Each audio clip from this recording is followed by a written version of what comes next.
Hello, in this video I'm gonna show you how you can enable and disable app notifications for Motorola Edge 50 Ultra. In order to manage app notifications, we need to go to settings.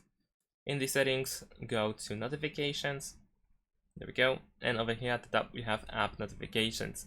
Over here we'll find the list of most recent apps that have sent us notifications, and we can simply enable and disable notifications, all notifications from this app, by tapping on the slider on the right side. However, you can also go to that specific app in order to find additional and more settings. So over here, once again, you can just enable and disable all notifications, and you can just turn off some of them if needed. And over here, we also have additional settings in the app if needed. And there we go. So we can find even more things to customize. And that's pretty much it.